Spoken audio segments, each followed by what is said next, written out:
नमस्कार दोस्तों, स्वागत है आपका नार्सिसिस्टिक सीरीज़ के एक और नए एपिसोड में।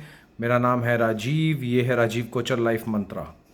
दोस्तों, मैं आज आपको बताना चाहता हूँ कि किस तरीके से जो नार्सिसिस्ट इंसान होता है उसकी नज़र हमेशा आपके पैसे पे, आपके सोने पे और आपकी प्रॉपर्टी पे हमेशा हमेशा होती है। वो हमेशा बहाने ढूंढता है कि किस तरीके से आपसे आपका पैसा, आपका सोना और आपकी प्रॉपर्टी छीन ली जाए, और उस चीज़ के लिए वो सालों साल वेट भी करता है, सालों साल षड्यंत्र भी बनाता है। नार्सिसिस्टिक इंसान जो होता है उसके हिसाब से जो उसने कमाया वो तो पैसा उसका ही है, वो आप पे उसको खर्चने की कोई ज़रूरत नहीं है, आप तो बैटरी से चलते हो। उसके अलावा जो ख़ानदानी पैसा चला आ रहा है वो भी उसका है, और उसके अलावा जो आपने कमाया है या आपका एंसेस्ट्रल पैसा है वो भी उसी का है। मैं आपको एग्जांपल के तौर पे बताऊंगा, ध्यान से सुनिएगा। समझ लीजिए कि किसी लड़के के जो फादर हैं वो नार्सिसिस्ट हैं। लड़के के नाम खानदानी तौर पे बहुत पैसा, प्रॉपर्टी और सोना चला आ रहा है जो उसको मिलना है, लेकिन उसके नार्सिसिस्ट फादर ये सोचते हैं कि ये सब उनका ही है। वो बचपन से ही लड़के को नौकर बना के रखते हैं ताकि टाइम आने पर ये आवाज़ ना उठा पाए, टाइम आने पर ये अपने हक के बारे में बात ना कर पाए। धीरे धीरे धीरे धीरे जब तक लड़का 18 साल 20 साल का होता है तब तक उसको खोखला करते चले जाते हैं, उसके प्रॉपर्टियों को बेचते चले जाते हैं जो इनको मिली होती हैं, इस एवज़ में कि ये आगे पास ऑन करेंगे। उसका सोना ये बेचते चले जाते हैं और उसका जो पैसा होता है उसकी अय्याशी करके सारा पैसा उड़ा चुके होते हैं।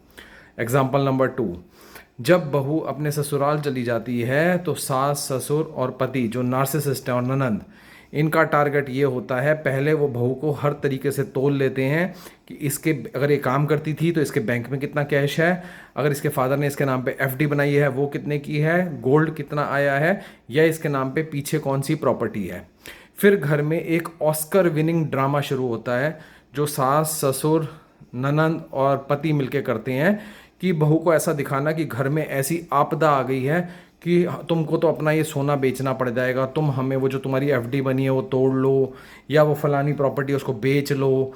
करते करते बहू को धीरे धीरे धीरे धीरे दीमक की तरह खाली कर दिया जाता है, और बहू को बाद में कुछ भी उसके हाथ में नहीं रहता, उसको कुछ पता ही नहीं होता कि उसके जीवन में क्या हो गया या उसके जीवन में वो कहाँ पहुँच गई। उसी तरीके से नार्सिसिस्ट इंसान, अगर एक पति अगर नार्सिसिस्ट है तो वो अपनी पत्नी के साथ भी ऐसा ही करता है। अगर माँ बाप नहीं रह रहे हैं साथ में लेकिन वो नार्सिसिस्टिक है तो वो पत्नी को धीरे धीरे धीरे धीरे खाली कर देता है दीमक की तरह। और इसमें एक और नार्सिसिस्टिक इंसान का जोड़ना चाहता हूँ। नार्सिसिस्टिक पिता अपनी बेटी के साथ भी ऐसा करता है। जो बेटी वर्किंग होती हैं, पिता घर पे बैठा मौज बनाता रहता है, घर के सारे खर्चे वो बेटी के ऊपर डाल देता है, बिजली के, पानी के, राशन के। बेटी को ऐसा ट्रेंड कर दिया होता है रोबोट की तरह कि वो आए और अपनी तनख्वाह आकर अपने फादर के हाथ में दे दे, और जब बेटी की शादी का टाइम आता है तो पिताजी हाथ खड़े कर लेते हैं जी हमारे पास तो पैसे ही नहीं है, और लड़की वो जानबूझ के हाथ खड़े करते हैं कि बेटी कुंवारी रहे, बेटी काम करती रहे, बेटी पैसा लाती रहे, बेटी पैसा इनको देती रहे, और ये आराम से मस्ती भरी लाइफ अपनी जिएं, फिल्में देखें, मज़े करें, ऐश करें, घूमें फिरें, और बेटी को नौकर बना दें। बेटी पहले बाहर काम करके आए, फिर वो घर में आके झाड़ू पोछा भी करे। नार्सिसिस्टिक इंसान का सबसे बड़ा जो उसकी नज़र होती है वो आपके गोल्ड पर होती है। उसकी नज़र हमेशा आपके गोल्ड पर होती है, उसकी नज़र हमेशा आपकी पिछली चली आ रही प्रॉपर्टीज़ पर होती है, आपकी एफडीज़ पर होती है, आपके कैश पर होती है।